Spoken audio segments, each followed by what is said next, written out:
Señores, hablaremos hoy sobre la vida en las ciudades de la China durante la dinastía Han. No sobre cualquier dinastía, la dinastía Han. Usted me dirá, bueno, las dinastías chinas son todas iguales, incluso hasta puede decir, incluso los chinos son todos iguales. Bueno, no lo sé. Aquí hemos hablado de algunas costumbres chinas, pero muchas veces eran de épocas, lugares y hasta razas que no tenían que ver con esta de hoy. Por ejemplo, muy frecuentemente hemos hablado de Hanzhou, la ciudad que vio Marco Polo allá en el 1270, una ciudad superpoblada, la más grande del mundo en ese momento. Bueno, hoy no. Hoy hablaremos de otra época anterior, el Imperio Han, que se desarrolló en el siglo III después de Cristo. Bueno, si de dinastías chinas se trata, para mí son todas iguales, pero por mi desconocimiento. ¿Me entiendes? Son todas iguales como son todas iguales las letras de un libro para un analfabeto. O para mí las dinastías de Dinamarca, qué sé yo. O las dinastías todas. O las dinastías todas, ya que no somos en dinastías muy duchos. Entonces, digamos que muy poco después de haber comenzado la era cristiana, incluso sin saber que había comenzado, no lo sabían los chinos, en realidad ni siquiera lo sabían en Occidente. Naturalmente. Había comenzado la era cristiana y la gente tan fresca. Todavía tenían otro año, ¿no? Era muy complicado. Ni sabían que existía Cristo, calcule usted. El tipo estaba allí con su padre, con la carpintería. No había empezado su prédica. Estamos en el año 15 de la era cristiana y no sabemos nada. Claro. Seguimos contando los años desde el 750 y tantos antes de Cristo en adelante, la fundación de Roma, y muy contentos. Y en la China igual. En la China usted iba. Eso es decir, imagínense. Sí. Usted se trasladaba a la China, a la ciudad de Chang'an, que era la que estaba de moda en esos años, y preguntaba qué año era y le decían cualquier cosa a los chinos. Claro. O le decían lo que a usted le parecía cualquier cosa, dada su proverbial ignorancia del idioma chino.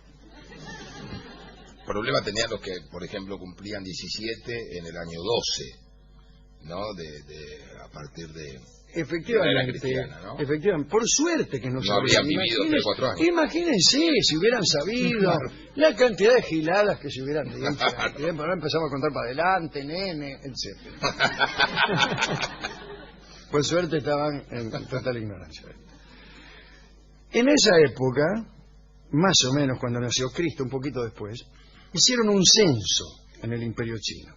Hacer un censo en aquella época era muy difícil, sobre todo en la China. ¿Por qué sobre todo en la China? No por falta de funcionarios ni de organización, sino por sobra de gente. Siempre fue más difícil hacer un censo en la China que en San Marino.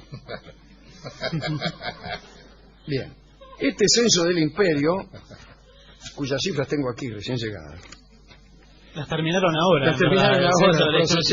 Tuvimos mucho tiempo para procesarlas. Hace 10 minutos tocó el último. Arrancó entonces 12 millones de hogares, o sea, 60 millones de personas, cifra comparable a los 70 o 90 millones del Imperio Romano en la época de Augusto, bueno, comparable a muchas otras cifras, por ejemplo, a la distancia que hay entre la Tierra y el Sol, qué sé yo. Si se trata de comparar cifras, podemos compararla también con la edad de mi tía Dora, que es menor. Algo menor. Sin embargo, parece que las cifras chinas no eran reales. Ya empezamos, recién lo terminamos y ya empezamos a sospechar del censo. Debe ser impugnado. ¿Qué pasó con la impugnación de todos los comicios que había? Sí, bueno, quedaron ahí. Esto también ha sido impugnado. Parece que las cifras no eran reales y quizá había más gente, porque en todo el sur de China, al sur del río Yangtze, ese que ahora están encauzando con fenomenales represas, dice, el censo en el sur estuvo mal hecho o con desgano. ¿Qué quiere decir censar con desgano? Hoy te cuento la mitad. Sí. Te asomás, ojito. ¿Cuántos son acá? 7. Ponele 5. O sea que el chino es exagerado. Sí. Y el censista chino cuenta con con esa exageración y te baja. ¿Cuántos son aquí, señor? 17, 4. Sí. Muy bien. Y parece que de esos 60 millones, solo 6 o 7 millones vivían en las ciudades. Sin embargo, en las 1.587 provincias, 1.587 provincias tenía el imperio. Calcule, si a uno le cuesta aprenderse las 22 provincias, 1587. 1.587 para los niños chinos serían... Lindo para llevarse historia. Sí, claro. ¿no? A ver, dígame las provincias. Y para jugar al baldero, acá hay un truco que se llama las 14 provincias. Imagínense las 1.587. Claro. Se te corta el violín.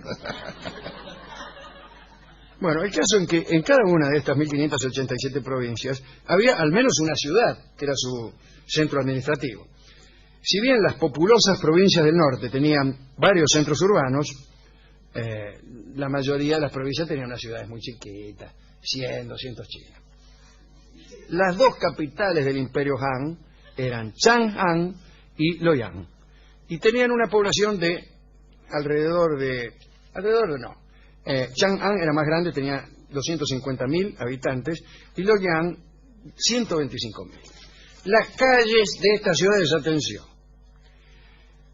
dispuestas en forma perpendicular, como suele ser en la Argentina, en virtud de la forma fundadora de los españoles. No ha sido siempre así, ¿eh? No fue de cuadrícula, usted dice aquí en Argentina o en No, otro no ha sido lugar? siempre así en el mundo. Ujú. Yo lamento esa forma cuadricular del damero. Lo lamento, desde el punto de vista de la belleza arquitectónica. Ujú. No es lindo, ¿no? Hay algunas ciudades italianas, Siena, etcétera, que construían los edificios y después construían otros edificios desde los cuales tenía que verse el edificio construido antes en cierto ángulo. Y algunas calles las hacían tomando una curva para que no se viera, por razones desde luego artísticas, pero también estratégicas, para que no se viera dónde terminaba la calle. Qué lejos o qué cerca estaba el río o el campo o el bosque. Entonces vos veías hasta una cuadra y pico, después la calle doblaba. Y tu visión era siempre de construcción calculada. Calculada para la belleza, no calculada para el capricho. Y no termina en ningún suburbio eso, ¿no? Porque Termina en un suburbio, pero vos no lo ves. Entonces, la ciudad da una sensación más sólida. Esa es la idea que tenían los italianos, que no tenían los españoles. Otros han reemplazado ciudades así por otras más directas, como pienso en París, del arquitecto Haussmann, que es una ciudad construida para que las tropas puedan desplazarse por la ciudad y, llegado el caso, dominar fácilmente a los muchachos. Bien.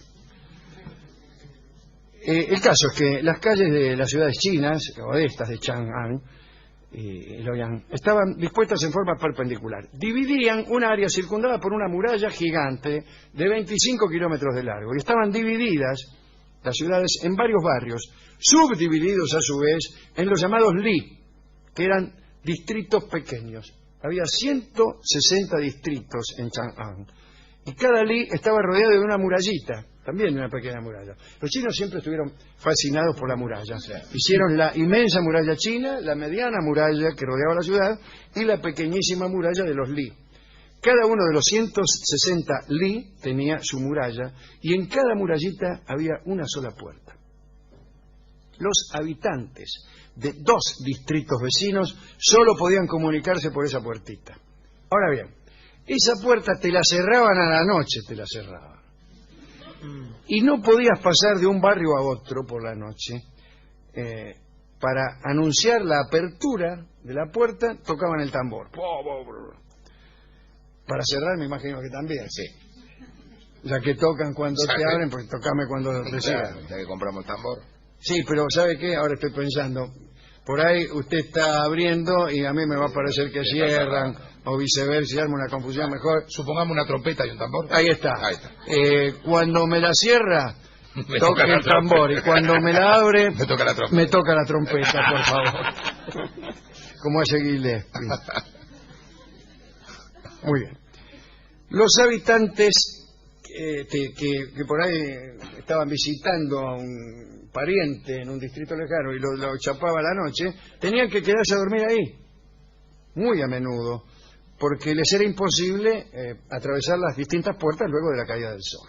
Eran frecuentes las protestas frente a las puertas. Imagínate, por 2 minutos, ¿qué les cuesta? Yo qué sé. Me imagino. La puerta se cerraba con la salida de la primera estrella. Y el que se la perdía se quedaba encerrado. La planificación urbana de las ciudades del Imperio Han, de la dinastía Han, se regía por una serie de antiguas ideas que se resumían, atención, los que leen revistas de arquitectura y de esoterismo, se resumían con las palabras Feng Shui, que, aclaro para los que no dominan el idioma chino, que son muy pocos, quiere decir viento y agua. Quiere decir que el idioma chino es facilísimo. Viento se dice Feng, agua se dice Shui, y así por el estilo. Ya está. Ya estamos para viajar. Ya estamos para viajar. Todo estaba construido para protegerse de tempestades e inundaciones. Además, el emplazamiento de una ciudad se elegía a través de complicadísimos cálculos para asegurarse, querido Barton, de que ningún mal espíritu perturbara a los habitantes. Preferían los chinos, dice este cronista, aliarse a la naturaleza antes que oponerse a ella. Objeción. ¿Qué quiere decir esto? Aliarse a la naturaleza y no oponerse a ella. Por ejemplo, claro, si vas a hacer una usted va a cruzar un río, hay un río, en vez de hacer un puente, usted se tira al río y se moja. Eso quiere decir no oponerse a la naturaleza. O lo ataca un tigre y usted se deja comer en beneficio de la cadena alimentaria.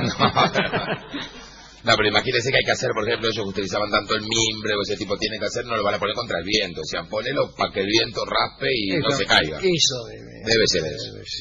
Es decir, es inútil escupir contra el viento. Exacto. El cuadrado era la forma clásica de las ciudades chinas, básicamente porque se creía que la Tierra era cuadrada.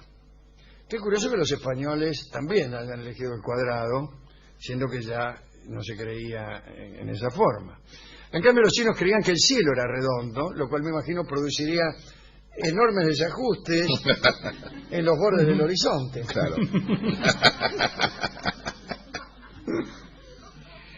El caso es que también pensaban, creo que con toda justicia, que el cielo estaba sostenido por 4 columnas. Hemos hablado de una cosmogonía china según la cual se explicaba la eclíptica, la inclinación del eje de la Tierra, en virtud de la caída de una de estas columnas. Parece que un animal mítico, no me acuerdo cuál era, había inclinado un poco esta columna. Una de las 4 columnas estaba medio pachucha, y esto explicaba, brillantemente por cierto, el pequeño ángulo que hay, que se llama la eclíptica, y que es la inclinación del eje sobre el cual gira la Tierra. Bueno, la vida en la China estaba a cargo de las autoridades en todos los aspectos, ¿no? Todo era muy rígido hasta que aumentó tanto la población que no hubo manera de sujetar a cada cual en su barrio durante la noche. Claro. Es que vio, tanto no oponerse a la naturaleza te nace mucha gente. Es verdad, pero también ya que no se oponían a la naturaleza porque no dejaban que la gente obedeciera a su naturaleza y anduviera por el barrio que quisiera. El caso es que no lo hacían. A diferencia de las ciudades de Occidente, las ciudades en China no desarrollaron absolutamente ningún papel a favor de la industria y el comercio. Su independencia nunca fue tanta como para librarse de las ideas jurídicas, políticas y religiosas tradicionales. Entonces eran ciudades muy densas, los ricos mismos tenían poco espacio. Todos los patios eran chicos. Ahora, eso sí, tenían siempre un jardincito. La densidad era, agárrese, no, de ahí no, 40.000 habitantes por kilómetro cuadrado. 40.000. Como perejil en maceta, va. Sí. El aislamiento se mantenía mediante la disposición de la casa china tradicional centrada en el patio. Las casas de los ricos tenían 2 patios, el de adelante y el de atrás. Los mamíferos tienen 4 patas, 2 adelante y 2 atrás. Era una porquería, por más guita que uno tuviese. Estabas amontonado, aislado y encerrado de noche, no podías tener una novia en Saavedra porque tenías que verla de día y Claro. lleno de familiares que no hacían otra cosa que mirar con esa mirada terrible que tienen los chinos con los que están de novio. Yo por eso no voy a los restaurantes chinos con mi novia, porque siento que la mirada china es acusadora. Sí. Por lo menos de sospecha, ¿no? Sí, De que algo el mozo raro hay. sospecha que es una novia mala vida. Sí. Y lo peor es que tiene razón. Una novia siempre es mala vida. Sobre todo si la lleva a comer un tenedor libre chino, Sí, ¿no? es verdad. Pero una novia siempre es mala vida porque se conquista sobre la desgracia de algún otro, que es el novio anterior. Yo nunca he visto que una novia se consiga con un plan de ahorro previo. Muy bien. Pero más allá de estas consideraciones, China. discúlpeme, quienes más sufrían en aquella organización eran las mujeres. Imagínense, el hombre gobernaba en la casa, estaban los ancianos, estaban los sirvientes, pero las mujeres eran encargadas de todas las tareas de limpieza. Las lecciones para las mujeres escritas por Pan Chao, la hermana del emperador Pan Ku, naturalmente que la hermana de Pan Ku se tiene que llamar Pan Chao, dan una idea de lo que era el matrimonio durante la dinastía Han. Una basura. El hombre debía casarse entre los 16 y 30 años y la mujer entre los 14 y los 20. El matrimonio entre personas del mismo apellido estaba terminantemente prohibido por miedo a que la pareja tuviese un ascendente común. Esta norma, iniciada en la dinastía Zhou, todavía sigue vigente en la China actual. Y hay apellidos muy frecuentes en China que se repiten muchísimo. 1/10 de la población se apellida Li. ¿Qué tal Li? Por ejemplo, Bruce Lee o Christopher Lee. O sea que si usted se llama Lee, tiene muchísimas chances de enamorarse de una chica con su mismo apellido. Bueno, no van a dejar que usted la vea. Encima viven ustedes en barrios separados y tienen que andar ocultando su amor entre 40.000 habitantes por cada kilómetro, lo cual es una porquería. Bien. El día de la boda, a la mujer le afeitaban la cabeza. ¿Un chiste era eso? Sí. En China se cuenta siempre este chiste que no sé qué gracia tiene. ¿Sabés qué le hacen a la mujer el día de su boda? No, contesta Lee. Y Lee responde, le afeitan la cabeza y todos mueren de risa. Y le preguntan, ¿y al novio? También. Sobre la parte afeitada, es decir, la cabeza, se agregaban trenzas, a veces las mismas que le habían quitado. El pelo desprendido se apoyaba en un almohadón de seda, en medio de un adorno de piedras de colores, flores artificiales y papel pintado, que era obsequiado al novio durante la ceremonia. Bueno. El hombre trabajaba largas temporadas fuera de casa, y según Pan Chao, la mujer quedaba en sombra, o en eco de la casa. Un hombre podía divorciarse de su esposa si ella era desobediente con los suegros. Quiere decir que los suegros podían darle órdenes a tu esposa. Las minas se pasaban trabajando para los padres del novio, que se rascaban a 4 manos, mientras la nuera hacía todas las tareas hogareñas. Una porquería, porque que te mande tu marido ya es malo. Que te mande tu suegro, viejo del diablo, que ni siquiera me gusta. Y así son los Lee, ¿viste? Sí. Así son los Lee. A mí igual no me mire mucho porque me estoy por mudar a China. ¿Sí? Sí. Ahí se les está gustando. A mí me está gustando. Bien. También podía divorciarse el hombre si la mujer era epiléptica, estéril, celosa, contestadora o poco dócil en caso de doma.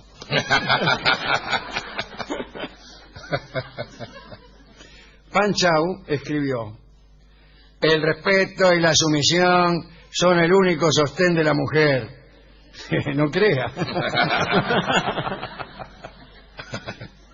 ¿Qué tal? Te presento a el respeto y la sumisión. Señorita.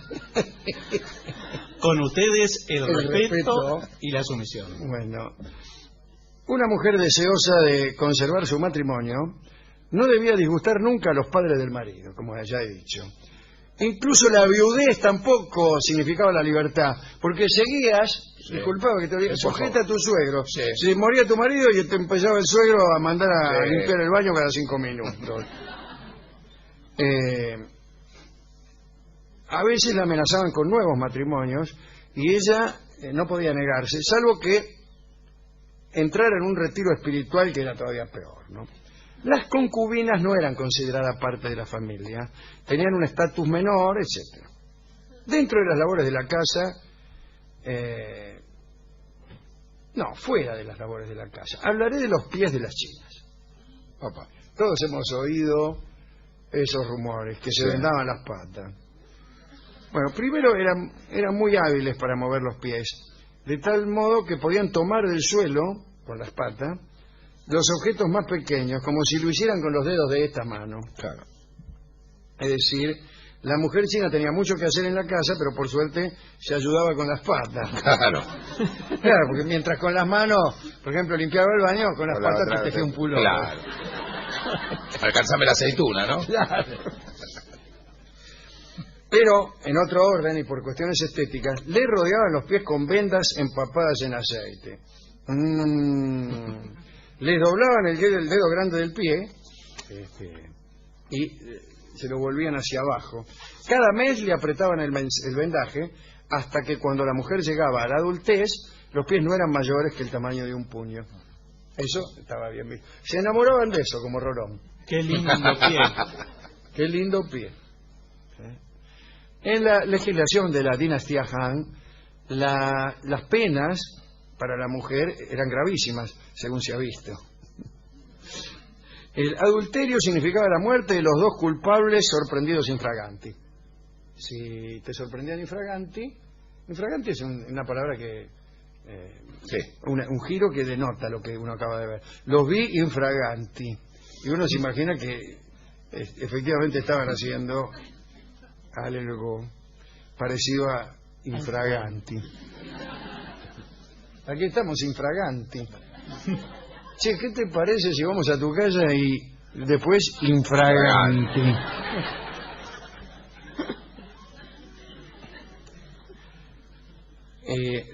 Sorprender infraganti a adúlteros era fácil, dada la pequeñez de las ciudades y la alta densidad de la gente. Sí, se daba vuelta y ya encontraba unos adúlteros. Con un solo patio no Claro. tenía mucho para dibujar, Bueno, la mujer en estos casos era sometida a un espantoso suplicio.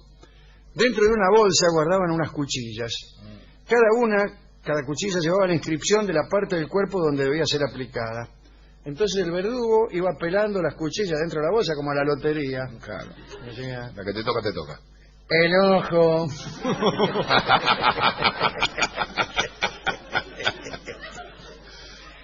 Atrás de la rodilla.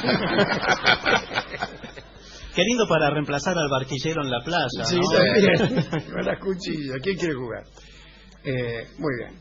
Si una mujer se atrevía a golpear a su marido en el escracho, se le propinaban 100 palos. Bueno, esta sociedad era el infierno de María Laura Santillán. Sin embargo, si vos matabas a tu mujer, por lo menos te aplicaban la pena capital. Te mataban también. En cuanto a los esclavos de los que hablamos el otro día, es imposible calcular cuántos había en el Imperio Han, pero todos los historiadores coinciden en que eran relativamente poco numerosos. Había algunos esclavos del Estado, la mayoría se encargaban del ganado estatal. En las minas de hierro trabajaban únicamente los delincuentes. No como aquí que los delincuentes trabajan en otros cargos. El trabajo obligatorio propiciaba la mano de obra necesaria para las obras hidráulicas, transporte de grano, qué sé yo. Último detalle. Había derechos civiles para los esclavos. Un amo no podía matar al esclavo. 2 príncipes fueron ejecutados por haber ordenado matar a sus esclavos y Wang Man hizo que uno de sus hijos se suicidara por haber matado a uno. Suicidate, nene. Difiere, como hemos visto, con la antigua Roma, donde, según decíamos el otro día, el padre de familia hacía lo que se le daba gana con los esclavos. Bueno, esta era la ciudad en la dinastía Han, hemos visto la horrible vida de las mujeres, etcétera. ¿Y a quién dedicar entonces este viaje por la China? A mí me gustó mucho más la ciudad de Hangzhou que hemos visitado hace años, que era una ciudad llena de canales, de borrachos, de casas de baños, de cortesanas y de bomberos, porque como casi toda la ciudad estaba hecha de bambú, Claro. la que usted dijo, Se prendía fuego se enseguida. prendía fuego cada rato. A cada rato. Pasaba un dragón, ponele, suspiraba Chavo Espeleta, ¿no? y ya tenemos un Tenemos un barrio menos. incendio. Y ahí los bomberos estaban todo el rato, ¿no? Claro. Esa me gustó mucho más, esa ciudad. Pero esta es una linda locación para una comedia de enredos, por ejemplo, ¿no? Esta de la las ciudad puertitas, para, muy para el blancas. cine, los barrios con una sola puerta para entrar y salir, el adulterio con una pena terrible, cosa que cuando decía un adulterio en París 1960, con el Caron, no le mete miedo a nadie. Pero aquí sí, casi es una obligación ciudadana el adulterio en Francia. Pero en la China, en la dinastía Han, te matan, loco. Sí. Extraordinario, es una gran idea para una comedia musical. Ujú. Los adúlteros de Chang'an. Entra por una puerta, sale por la otra. Todos con máscara los actores, cosa que el público no sepa quién es uno y quién es otro, cosa que de todos modos ocurre en algunas comedias musicales. Claro. Bueno, ¿a quién dedicar esto? Desde luego a la mujer china. Curioso, en quechua, China es mujer, ¿no? La mujer china sería una insistencia molesta. A las chinitas. Y a todos los chinos que siempre han sido muy industriosos y siempre se le han pasado inventando todo. Los fideos, la carretilla, el timón, el estribo, el sismógrafo, la imprenta, los cohetes.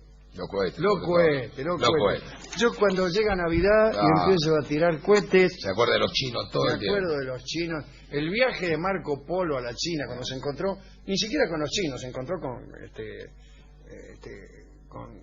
los del Kublai Khan, que eran mongoles. Mongoles, claro. Y él creyó que eran chinos porque, Sí, por la carita. porque incluso los otros no lo desengañaron. Claro. Como los chinos, habían tomado el imperio después de Claro. todo, ¿no? Y entonces el emperador, el Kublai Khan, qué sé yo, le habrá dicho, le va a mostrar ahora todas nuestras habilidades. Y le dijo Y a le los abrió- cortesanos, a ver, dice, Mostrale, abrirle dos paquetes de espagueti para que vea. sí, no, y tírense unos cohetes acá para el muchacho. Tira un rompeportones para el muchacho que viajó tanto. Claro. ¿Qué le parece? No, de Marco Polo. Dijo, Mirá vos. cuando vuelva, dijo Marco Polo. La joda que se va a ¿Qué es lo que armar. voy a hacer en la corte de Venecia? No me para nadie. En Venecia le decimos distinto. Bien. A todas esas personas vamos a dedicar este tango que debió haber sido No salgas de tu barrio, por Azucena Maizani, pero ya lo cantó Karina Biorlegui en Mar del Plata. ¿Vio cómo es Karina Biorlegui? No Con le tal gusta. de arruinar programas posteriores, canta tangos que corresponden a otra parte del ciclo. Hoy entonces vamos a escuchar a una amiga de Karina Biorlegui, lo cual le va a dar mucha más bronca. Escucharemos a Ruth Ataguirre, que ha grabado el tango La viajera perdida, que se refiere con toda certeza a una china que fue a visitar un pariente, a un Li de Chang'an, y la agarró la noche y se perdió. Se perdió. Imagínense, 160 Li, todo, la puertita sola. Claro. Se perdió, y La viajera perdida es un tango de Héctor Pedro Blomberg que refleja, o mejor dicho, que no refleja, que está hecho en atención a esas chinas perdidas durante el Imperio Han, pero que para disimular ha sido situada en el principio del siglo XX en un barco de Francia, en un puerto español. Detalle que no hace sino certificar la veracidad de lo que estamos diciendo. Nuestra metodología es la metodología del inquisidor.